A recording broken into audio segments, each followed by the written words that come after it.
Hello. The second theme that we're going to be exploring in Issues in Education is how we teach. What issues influence our pedagogy?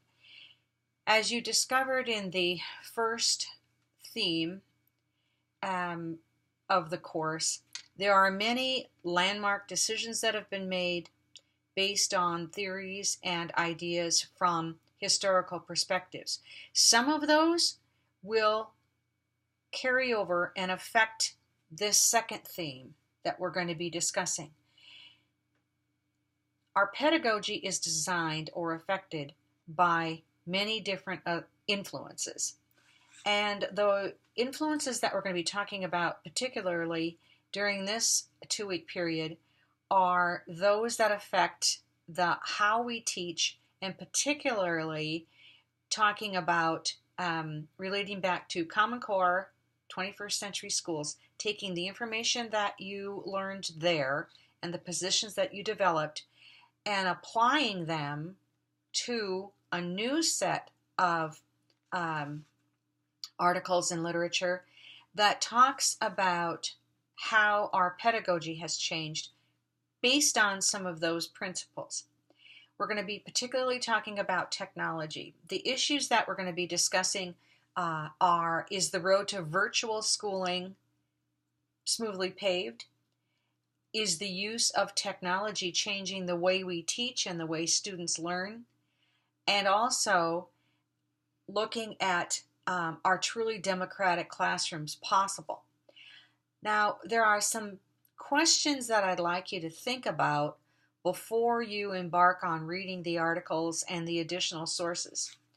One thing to think about as you consider your own situation in your own districts and in your own buildings, as far as what's been done with technology use there, I want you to think about how states in general are becoming more involved with virtual education.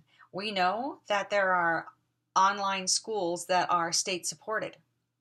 How does that happen? What does the research say about the results of those schools and their effectiveness?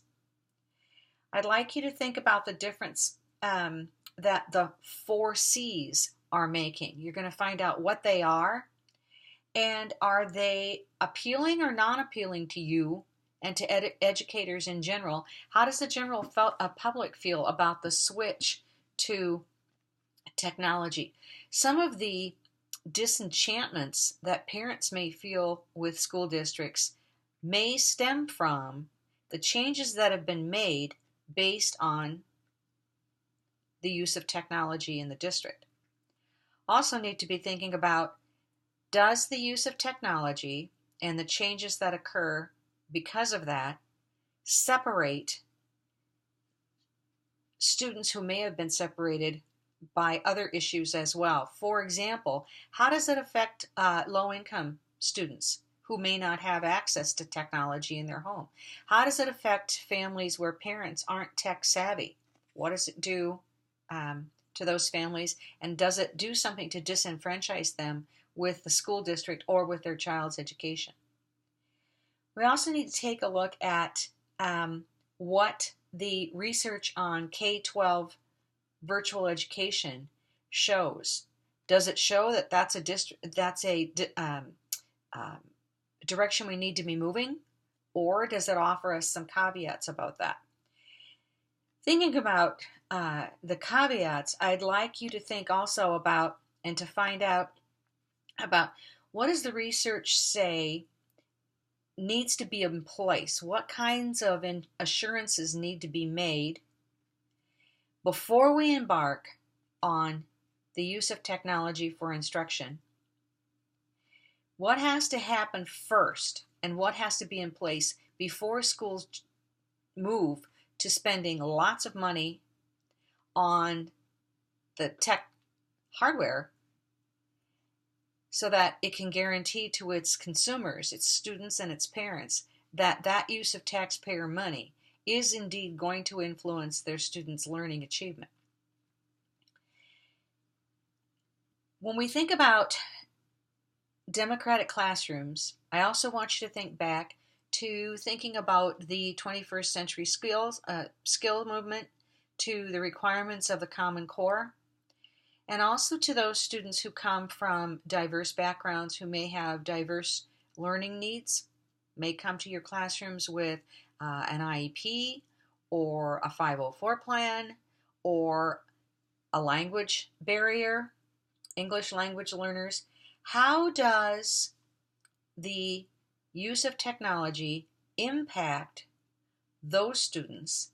And does the use of technology in that situation promote more democratic classrooms that should also be more student-centered, or does it hinder it? In what ways can we marry the needs of those diverse learners with the advancements in technology? What has to be done in order to make both of those work for the greater good? Also, when we think about the use of technology, I want you to consider, how would we integrate 21st century skills movement with the use of technology to serve or to increase student achievement? What is it going to look like? How does that affect your pedagogy? What do you need to learn? And what do schools need to provide as far as perhaps professional development for their teachers so that they can indeed implement technology and digital education to better serve those students with diverse needs, and all students for that matter? What has to happen? Think about what's happened in your own districts. Have you found that your school perhaps has jumped onto the technology bandwagon by purchasing hardware because there was a grant or there was extra money, but you're finding that it really hasn't affected student achievement or student learning? If it has affected student learning, what happened in order to make that occur? And those are the kinds of questions that keep in mind as you engage in these issues from the text and the additional sources, to see where you are. How does your district measure up? And what will you be able to offer your district as far as suggestions and changes after you've made the effort to study these issues? And then think about, what's your vision for the future in regards to the things that we talked about in the first themes with Common Core, with 21st century skills, looking at curriculum. How do you see the future moving? Where do you think it should go as it includes the advancement of technology and the use of technology in our schools? When you look at these issues, they may first appear to be very incongruent issues, very diverse, very separate. I want you to think about them, though, as how do they, not how they're separate, but how they converge to impact teaching and learning. So after you've looked at the PowerPoints from the literature review text, and you've thought about accepting authors' assumptions, accepting their evidence, accepting their suggestions, use that information to help you discuss the issues from the text along with the additional sources, and use that guide, that thinking guide, as a way to discuss all the authors, all the research that you've looked at, to start seeing a common picture, to start seeing a common thread that you can accept. Which assumptions, which evidence, and which suggestions can you accept in your new understanding that will then transform to your own thesis and position about technology use, about 21st century schools as they relate to democratic classrooms, as they relate to serving students from diverse backgrounds and diverse student learning needs.